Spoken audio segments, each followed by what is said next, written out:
Classes में स्वागत है। आज हमारा जो टॉपिक चलेगा वो चलेगा समीकरणों को संतुलित करना। देखिए समीकरणों को संतुलित करने की जो मूल विधि होती है, ठीक है ना, वो हमारे विधि होती है हिट एंड ट्रायल विधि। हिट एंड ट्रायल विधि को समझने के लिए अगर ये विधि अपने समझ में आ जाती है पूरी, तो आप कोई सा भी समीकरण इसके अंदर क्या कर सकते हैं, संतुलित कर सकते हैं। समीकरण संतुलित करने के लिए अपने पास में देखो दो चीजें होती हैं, एक तो होता है अभिकारक और एक होता है उत्पाद। दोनों चीजें हमें पता होनी चाहिए कि अभिकारक हम किसे कहते हैं और उत्पाद किसे कहते हैं।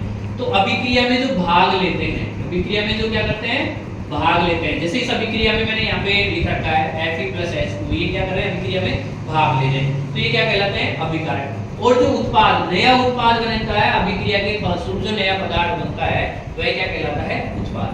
तो इसको हम इस विधि से पढ़ेंगे, हिट एंड ट्रायल विधि। हिट एंड ट्रायल विधि कहते किसे हैं? इस विधि में समीकरणों को चरणबद्ध तरीके से संतुलित किया जाता है। हिट एंड ट्रायल विधि में क्या किया जाता है, समीकरणों को चरणबद्ध तरीके से संतुलित किया जाता है। इसके लिए हमें क्या कर सकते हैं, उदाहरण ले सकते हैं। जैसे हमने एक उदाहरण लिया Fe+H2, Fe+H2O = Fe3O4+H2। यहाँ पे इस समीकरण को हम क्या करेंगे, संतुलित करेंगे। अब संतुलित करने के लिए हमें क्या करना, कई विद्यार्थी होते हैं कि हमें संतुलित करना नहीं आता, ये है वो है। तो इस विधि को, अगर जिसने इस विधि को अच्छे से ध्यान से पढ़ा ना, तो उसको समीकरण संतुलित करना आसानी से आ जाएगा।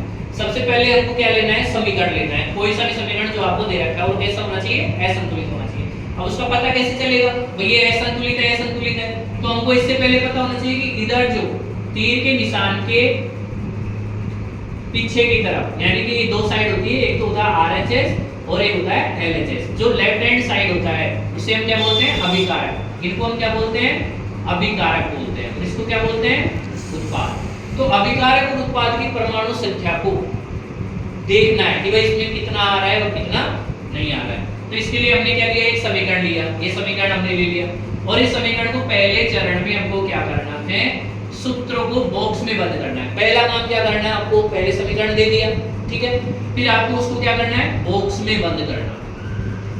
अब इस समीकरण को उठाकर हमने ऐसे कैसे लिखा, Fe+H2O = Fe3O4+H2। हमने सब पे क्या बना दिए, बॉक्स बना दिए। पहला काम हमने ये कर दिया। अब आपको क्या करना है, इसमें अभिकारक और उत्पाद की परमाणु संख्या लेनी है दोनों तरफ की, कि हमारा दोनों तरफ का पलड़ा है वो बराबर है या फिर नहीं है। तो हमको यहाँ पे लिखना है असंतुलित सारणी, क्योंकि पहले हम असंतुलित सारणी बनाएंगे, उसके बाद में संतुलित बनाएंगे, इसे पता करेंगे।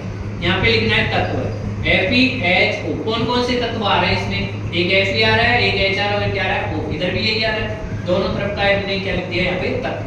फिर लिखना है अभिकारक की परमाणु संख्या, और अभिकारक की परमाणु संख्या किस तरफ होती है, लेफ्ट हैंड साइड। अब देखो Fe का कितना परमाणु है, Fe पे कोई भी परमाणु नहीं लगा हुआ है, तो कितना मानेंगे, 1। हाइड्रोजन पे कितना है, 2, तो यहाँ पे लिखेंगे 2। ऑक्सीजन का कितना है, 1, तो यहाँ पे कितना लिखेंगे, 1। अब इधर वाले देखो उत्पाद में, उत्पाद की परमाणु संख्या, ये कौन सी साइड है, RHS side, right hand side. इसमें देखो Fe का कितना है, 3, ऑक्सीजन का परमाणु संख्या कितना है, 2, और यहाँ पे हाइड्रोजन के कितने हैं, हाइड्रोजन के कितने हैं, 2, और ऑक्सीजन के कितने हैं, 4। जहां पे जो लिखा हुआ है उसके सामने वही परमाणु संख्या आपको लिखनी है, इतने अणु इसके अंदर आ रहे हैं। ये तो अपना हो गया पहला चरण। सेकंड चरण में अपन को क्या करना है, देखो पहला काम हमने कुछ नहीं किया, सीधा समीकरण लिया, उसको बॉक्स में रखा, फिर उसकी हमने क्या बना दी, सारणी। फिर तीसरा चरण, तीसरे चरण में हमें क्या करना है, सबसे पहले अधिक परमाणु वाले तत्वों को क्या करना है, संतुलित करना है। जिसमें ज्यादा परमाणु लगे हुए हैं उसको हमको क्या करना है, संतुलित करना है। इसके लिए हमने क्या किया, समीकरण को देखा, भाई सबसे ज्यादा किसका आ रहा है, ऑक्सीजन का। किसका आ रहा है, ऑक्सीजन का। यहाँ पे सब 1 2 1 2 3 2, यहाँ पे कितना आ रहा है, 4। सबसे ज्यादा किसका आ रहा है, ऑक्सीजन का। तो हमको सबसे पहले किसको संतुलित करना है, ऑक्सीजन को संतुलित करना है। तो समीकरण को ऐसे लिखेंगे Fe+H2O Fe3O4+H2। अब यहाँ पे अपना कितना लगा हुआ है, ऑक्सीजन का 4। तो हमें उत्पाद में देखो यहाँ पे अगर लगाएंगे तो जल का सूत्र क्या हो जाएगा, बिगड़ जाएगा। तो हमको जल का सूत्र नहीं बिगाड़ना, हमको जल के अणु बढ़ाने हैं। तो हम जल के अणु यहाँ पे कितने हैं, 1। यहाँ पे जल का अणु कितना है, 1। तो हम यहाँ पे कितने लगा सकते हैं, 4। तो जैसे ही हम 4 लगाएंगे तो ये हाइड्रोजन के लिए भी बढ़ जाएगा और ये ऑक्सीजन के लिए भी बढ़ जाएगा। तो ऑक्सीजन का कितना हो गया, 4, और इधर ऑक्सीजन का कितना है, 4। तो तो पहला काम ये संतुलित हो गया। अब सेकंड स्थिति देखते हैं, उससे कम में और कौन है। तो उससे कम में कौन है? Fe3 3 नंबर पे है। तो Fe का इधर कितना है? 3, तो इधर भी कितना होना चाहिए? 3 ही होना चाहिए। तो यहाँ पे अपन ने 3 है ऑलरेडी है, तो यहाँ पे इसके आगे अपन कितना लगा देते हैं? 3।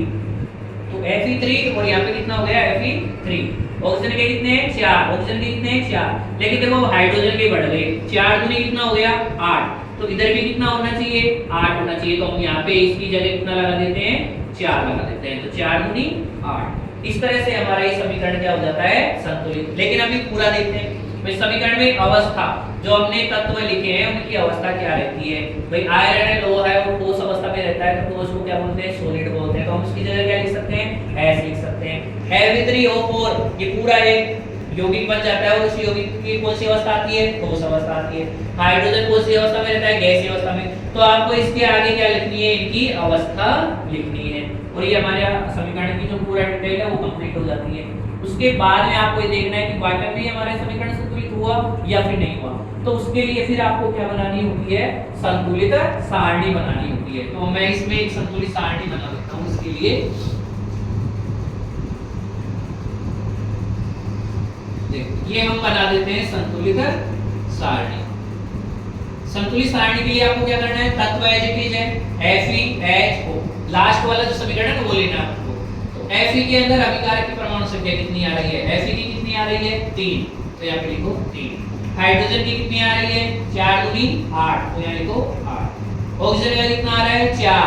तो यहाँ पे लिखो 4।